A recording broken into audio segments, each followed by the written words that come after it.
So is that where a certain flannel shirted wearing director got his idea for a family twist in his movie about a war amongst the stars? A Star War, if you will.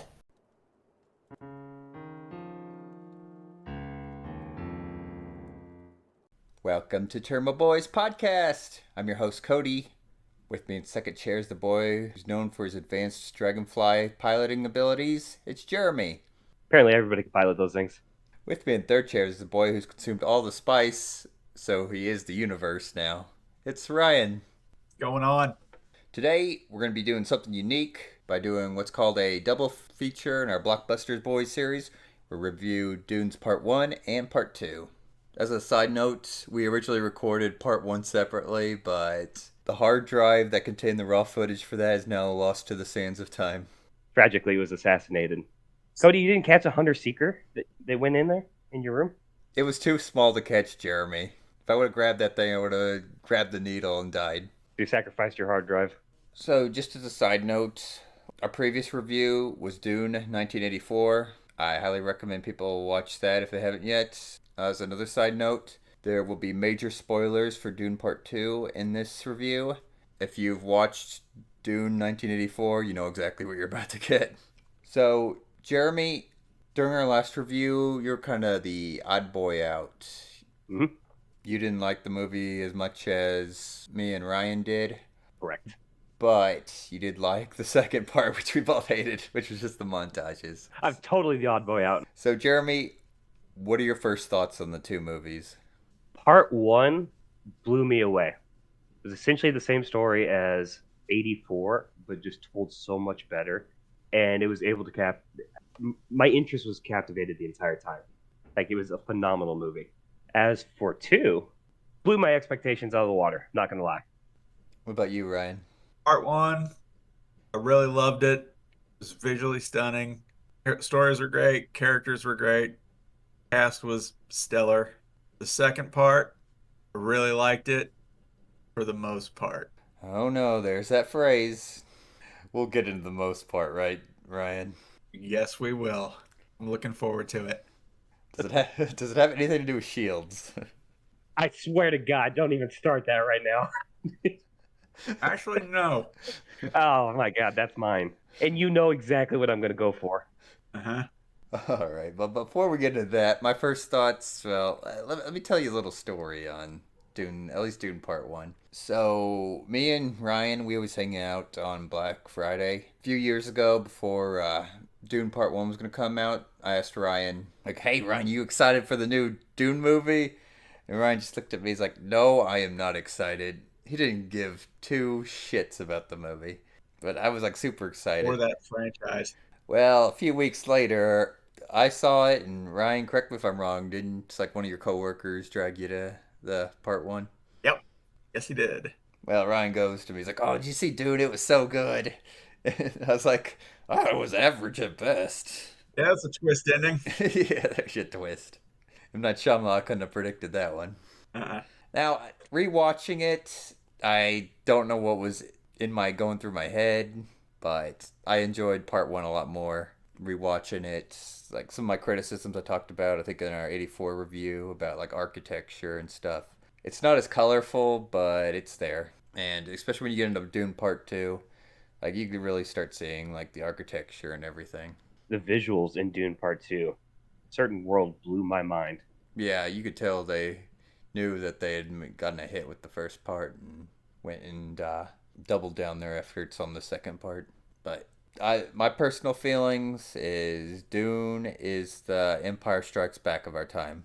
Now, hopefully they don't do a Matrix, whatever the hell they did, and screw everything up. Dune Reloaded. So we get no Dune Resurrection. Please, Lord, no.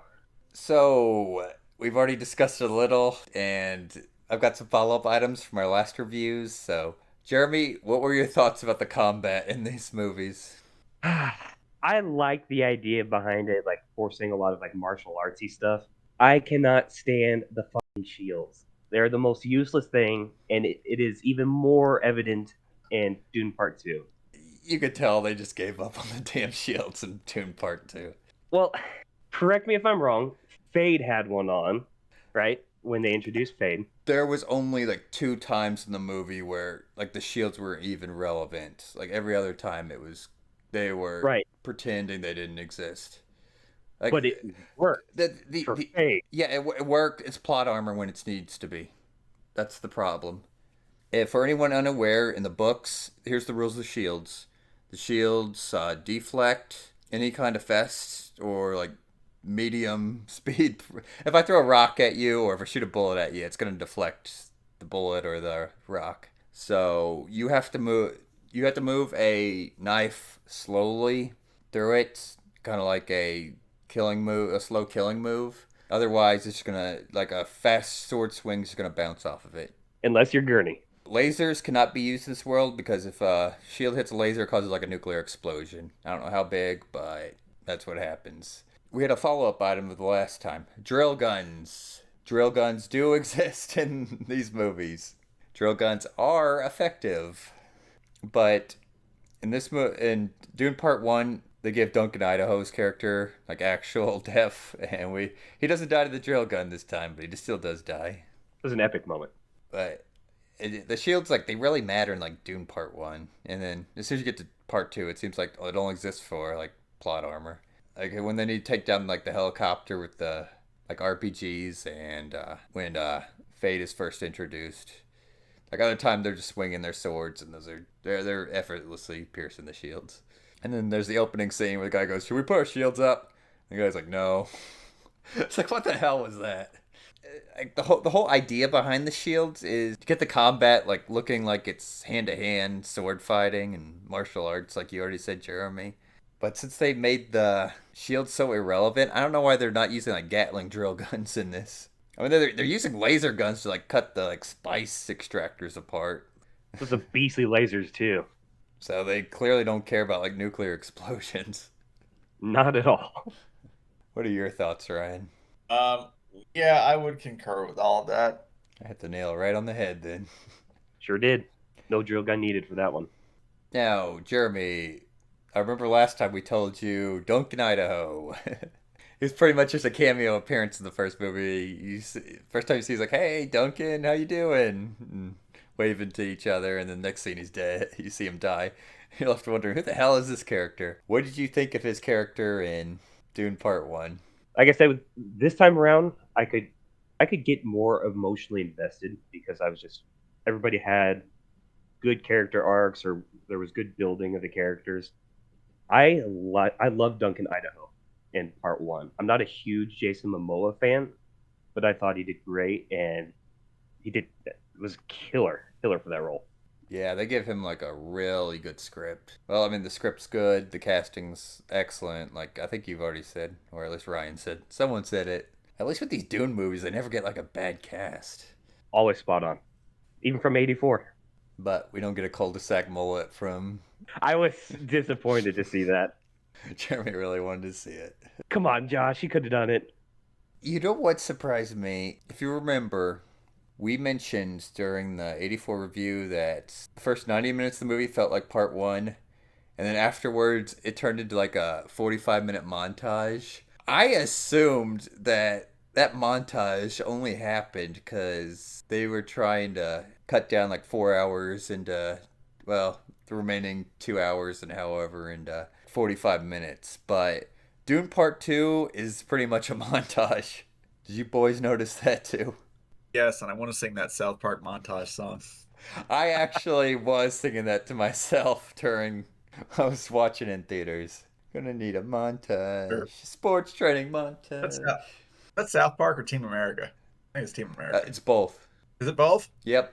So it happened in Team America whenever like the main character needed training in order to be a better actor, if I remember right. And then there was an episode of South Park where they were in Aspen, and it's like all the like other skiers were trying to like treating the episode like it was like a kind of like a competitive movie. And then when Stan was training, they played that song. Oh, nice. Is it the pizza French fries thing? Yep. Yep. Yeah.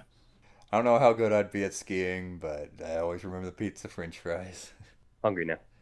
Here's a question for you, Jeremy. What are the waters of life? Warm piss. or worm blood, something referred to as worm piss though. I think the worm piss thing was kind of like a joke, but it Worm blood turns you into a god apparently. unlocks your psychic powers, dummy. Yeah, that. But we learned in Dune Part 2, it's that they take like a baby worm and drown it. And that baby worm's like the size of a freaking anaconda, and then they extract the waters of life from it. At least it's explained. That was a big gripe of mine from '84. What the fuck are waters of life, and what they do? There's a lot of stuff that wasn't explained in that movie. Staying in a Speedo, and you know what really made me mad? There was no cat milking scene in this one. I'm okay with keeping that out. That was the biggest tragedy of the movie. You know, I thought they would have kind of worked it in as a joke, but nope. They want to treat this 100% serious. Would have been a great cameo joke. Yeah, here's a little fun fact. They originally wanted Sting to like do a cameo appearance, but apparently his character got cut out. They want him to do it in his blue underwear. It's a space speedo, Ryan. His blue speedo. Space banana hammock. Now, Jeremy, what were your favorite parts, like part 1 and part 2? Part 2. I'd say one of my favorite parts, actually out of the whole series, was when they introduced Feyd. His little backstory that he got, and that world that they were on with the Colosseum. Like the visuals were just absolutely mind blowing. Like everybody was painted white, everything was white. The fireworks they were shooting off were like little blotches of black. That blew my mind. Yeah, they did a really good job with his backstory. I remember during the now lost review, I remember mentioning that the one downside of the part 1 movie is that you don't see the harkonnens or harkonnens or whatever we're going to call them between these two movies. Really get any characterization. They do some characterization, especially in the second part, and it's really well done. Like, my only downside with this is, like, the villains are all, like, really one note. But that Fade scene was, like, really good. You got to see, like, how brutal he was. Just a complete psychopath trying to play Space Game of Thrones. Right? It worked out. Worked out really well. Then, of course, any scene with Stilgar. Oh, Stilgar, yeah. He was an amazing character. He was. He's supposed to be like a fanatic whenever it comes to the whole Messiah prophecy thing. But he was also like really well used for comic relief too. Like it wasn't your typical jokes, but just some of the stuff he would say was funny. Yeah, they did like comic relief in this movie like really well. What about you, Ryan? Favorite scene Yep, in both movies. from part 1. I did like the end fight. What was that guy's name? That Paul fights at the end. I don't remember. That was a pretty cool fight. Like that. Jairus or something. Yeah, Tommy. Yeah, I like that fight. I'm just gonna go for that with that for now. For part 2, I'm gonna go with any scene with Fade Routha, any scene with Stilgar, and I'm gonna catch hell for this, and I don't care. Any scene with Chani. I know everybody gives Zendaya crap for being a bad actress, but I thought she was good. I thought did really well in this movie. Yeah, she did. Yeah. I had no problem with her. And you didn't have the fastest love story in the universe this time around. Oh, thank Yep. God. It's the fastest ending love story.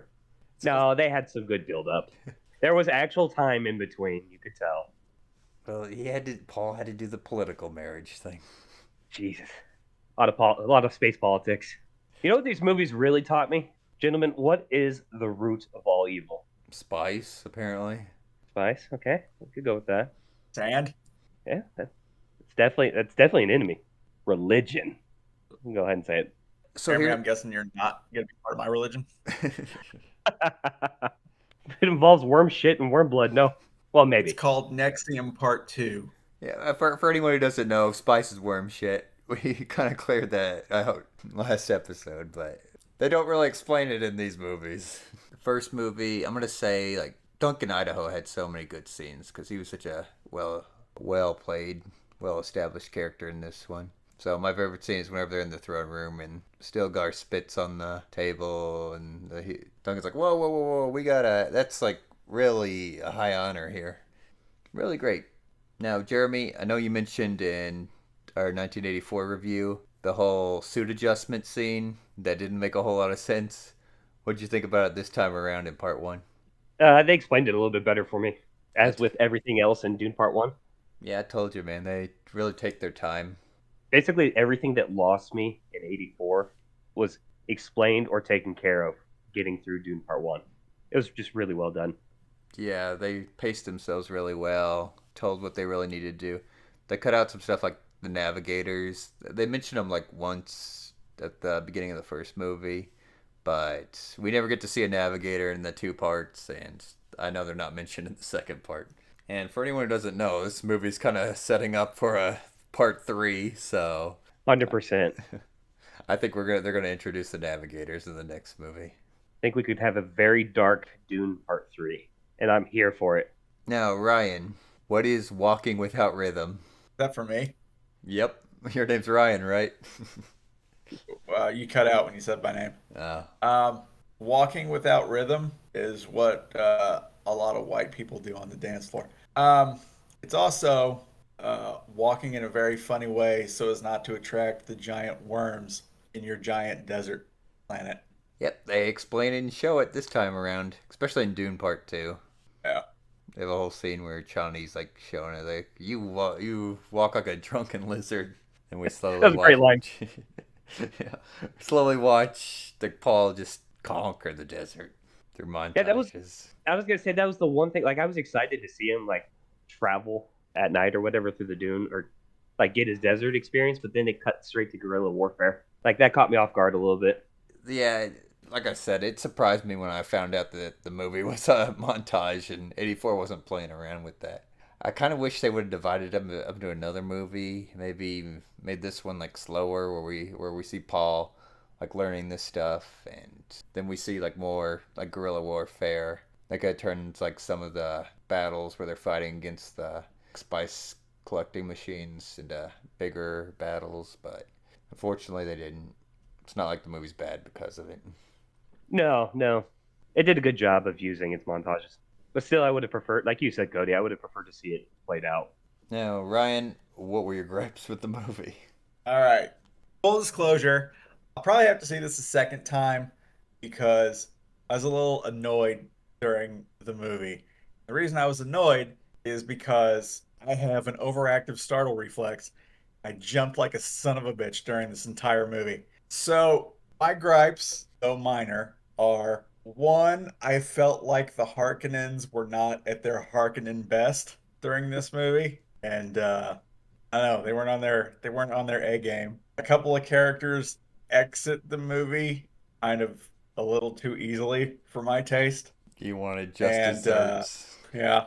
And then three, as I understand it, in the book, the Emperor doesn't have a lot to do. However, if you get Christopher Walken in your movie, I want Christopher Walken goodness. I And was I just thinking got a that. lot of him staring. I was thinking, it's like, well, man, I heard Christopher Walken was in the movie. I didn't know what he was doing, but no, he's playing the Emperor, and the Emperor really doesn't do a whole lot. No, he doesn't. Nope. I do wish that they would have built up the Harkonnens, Harkonnens a little bit more. Oh, we have an opportunity for that in Dune Part 3. They're dead, Jeremy. There will be one in the bloodline. Oh, Not the entire bloodline was. Oh dude, yeah, their we are. house is wiped out, Jeremy. I think they'll bring him back. I'm gonna call it right now. Feyd's son and/or daughter. It'll be a daughter. They. Oh yeah, Well, they only keep. Well, what if they do a well, son? yeah, okay, yeah. Well, we're not familiar with that far ahead in Dune, so well, we'll see if Jeremy turns out to be right. But yeah, Ryan, I know what you're talking about when it comes to the startle thing. Like I wasn't startled, but there was just a lot of times where there was just huge booming off of the Yeah. theater speakers. It's like, whoa, that came out of nowhere. Apparently, Dave Bautista, when he got the role for Dune, apparently in an interview, he said he was so happy to be playing a character that just doesn't shout at people and hit them across the whole movie. Poor Dave Bautista. Got to shout and hit people. Maybe I'll read the books next time. Yeah, and for anyone who doesn't know, this movie, the two movies, they're pretty much the first book, and they pretty much stay lore accurate to the books, except for the whole shields thing, which we've already gone over. I wish they What would you have guys kept the shields from the 1984 version. look like Steve from Minecraft fighting each other again? Had the Tetris theme in the background. So, what do you guys think about Paul's? I'm gonna say like ascendancy to more power, or his arc in this one. I liked it. I thought it was well done. Cody, you? I'm thinking, but I don't see any obvious flaws. We see Paul. He's been trained since he was a child, and he's got magic witch powers. So of course he's gonna do better than most people, but it's believable. Right? I actually loved it. I've read a few people were saying, "Oh, Paul's the bad guy in here," but from the beginning, he said he didn't believe in prophecy and all that nonsense. That he just wanted revenge. Well, I mean, you could consider the Paul the bad guy. He's getting ready to start a freaking holy war. Yeah. I mean, at that point, yeah, kind of went to the dark side there. But up until he got his revenge, like I was all for it. I mean, I'm for the holy war too, but maybe now you can consider him the bad guy. So you hate religion, but you're for the Holy War? I think it just sounds cool. Holy war. And I don't know what's so holy about worm shit anyway. You control the universe with it, Jeremy. But they were willing to unleash nukes. They literally used nukes on their worm shit. The Freemen just want their planet back. I mean, the whole thing with the nukes is, hey, we're gonna glass like the big areas where you can gather this stuff. I kind of got the feeling like you can't use those collecting machines unless you got like a huge flat area. And of course, half the planet's like all sandstorms. So there you go. Yeah, just thinking about it, I can guarantee the Navigator's gonna play a huge role in the next movies because they're gonna. The whole 1984 movie gave the illusion that they're actually the ones in control because you had that scene where they were openly like threatening the emperor, but the Freemen they just want their planet back. And if the Jezebezerists or whatever the hell they're called were smart, they would have just subjected the Freemen and had them gather all the spice. They already solved all the problems in this universe. So Jeremy, is there any lore you want to nitpick? Jeez, I don't really get the whole idea of the space witches to be honest, except for they're just spreading their religion. It's about power. They're wanting to be part of every bloodline. So I mean, yeah, they are the root of the evil to this, but I don't know. I like they. It's almost like they wish their prophecy into existence to me. yeah, you could say that. I think they expected their prophecy to be a little bit more controlled though, and then they ended up unleashing chaos. Yeah, I could see that, especially towards the end when the two space witches are kind of whisper talking, using talking to each other. What about you, Ryan? I have a question while I'm thinking of it, if I may. Is the Lady Jessica twist, you know what I'm talking about, in the book? Like I told everyone at home, there's gonna be spoilers in this. You've been But warned. yeah, but it turns out Jessica is Baron's daughter. I think that is canon because if you remember last time, I was giving Jeremy that fun fact that the Baron struggle snuggled Jessica's mom. Mm. But I don't know if it's a struggle snuggle this time around because these witches are kind of going around sleeping with all the powerful people anyway. I'm gonna look it up.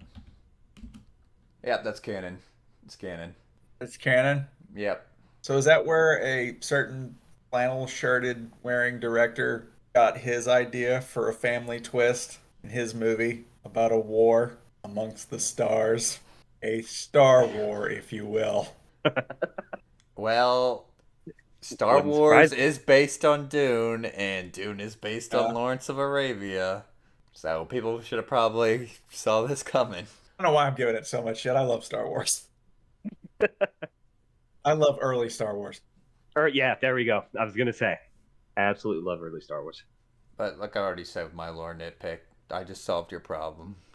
Everyone needs to have like drill guns because you only dodge so many drill gun bullets, and the witches Win kind of your holy screwed war. themselves.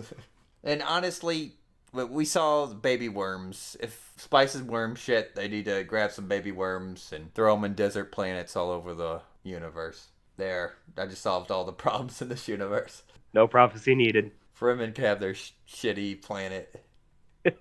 I mean, that's literally. They just need to kick the witches out and then be like, "Hey, we'll give you some baby worms if you off." All right, but now next, and the most important question, Jeremy, did you get the Dune popcorn bucket? They did not sell Worm Doocies at my theater. They were not available at the Harkins Theater. Yeah, I went to a Marcus theater and they didn't have them. What about you, Ryan? No, I went to an AMC theater with my little heart set on getting a bucket for my girl because my girl wanted one for some reason. I think I'm about to be replaced. And I go in there, like, all right, where's this popcorn bucket? And I look on the counter and there's a sign that says, we are out of popcorn buckets. So apparently, there were a lot of people that wanted to stick their dick in a popcorn bucket. Well, that popcorn bucket was quite inviting, to tell you the truth. A temptress by any other name. Don't worry, you can get one off eBay, probably. Yeah, for $895. Slightly used. This white stuff, is this cheese? What kind of butter is this? It's the cream filling, Jeremy. Salted?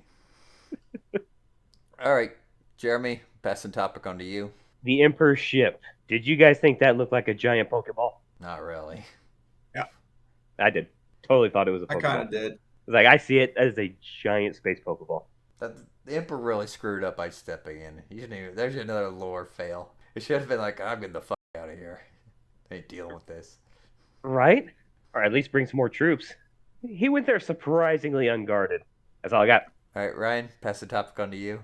Who hates sand more, Paul Atreides or Anakin Skywalker? Ooh. I'd say Anakin, because then he actively goes and takes out his rage on all the sand people. He essentially slaughters the Fremen. I'm gonna say Paul because he had to deal with that shit like every freaking day for a long time. Anakin just got in, got out. Maybe had to go back during the Obi-Wan if that's considered. People consider that their canon. What do you think, Ryan? Split decision. I mean, Anakin really, really hates sand and has made his feelings as such known. I'm gonna go with Anakin. Lord Vader for the win. Ooh, man, well, Oh, maybe, oh, I oh. don't know. He's Maybe it's Paul. Anakin's more of like spoiled brat. It's like I don't have to deal with this that often. I don't like dealing with it when I do. Meanwhile, Paul Yeah. is like he has to deal with it every fuck day. Well, Anakin was also born on that planet. Well, he wasn't born on the planet. But he lived there. Hey, let's turn this over to the one person that comments on our videos. What do you think? Is it Anakin or Paul? Let us know. All right. Anything else, Ryan? That's it. All right, Jeremy. Final thoughts. Fantastic movie. Blew my expectations out of the water, and god damn it, is it good to go see a good movie in the theaters. Ryan. Final thoughts. Dune Part 1 is awesome. Dune Part 2 is pretty great. As for me, both parts are extremely enjoyable. Together, it's gonna be like 5 hours of watch time, but those 5 hours gonna be worth it. I believe this is the Empire Strikes Back of our time, and hopefully they don't screw up the next stuff they're about to do with the series. And I am eagerly looking forward to a part 3 movie, which, we've already mentioned, this movie is kind of ends on a cliffhanger going towards that. So I highly recommend, well, first off, watch part 1 and then go to the theater and watch part 2. Everything will make a lot more sense. But you'll definitely enjoy these movies. All right, Jeremy, on a scale of the Star Wars original trilogy to The Matrix and wherever the hell it morphed into, where would you rank this on the trilogy scale? Ooh. Well, so far I'm gonna put it just right underneath the trilogy scale. What about you, Ryan? Same. I'm gonna go a little different with these boys. I'm gonna put it on the equal level as the Star Wars trilogy because I'm not the Bold claim, sir. great. Yeah, I'm not a huge Star Wars fan. In fact, I hate Star Wars. I knew you were gonna say that. I don't like the hero's journey trope. This is literally the hero's journey trope. Dune, it differentiates itself. I mean, you can still see hero's journey, but it doesn't follow it like step by step like Star Wars does. Star Wars has multiple loops too with it. But at the very least, I can pay respect to what the Star Wars original trilogy does. So that's why I'm putting it on an equal level. That's fair. All right, everyone. Thank you for listening to another episode of Tairimo Boys podcast. Don't forget to like, subscribe, leave a comment, tell us how much you love the new Doom franchise. And don't forget to ring that motherfucking bell. Stay tuned for more episodes.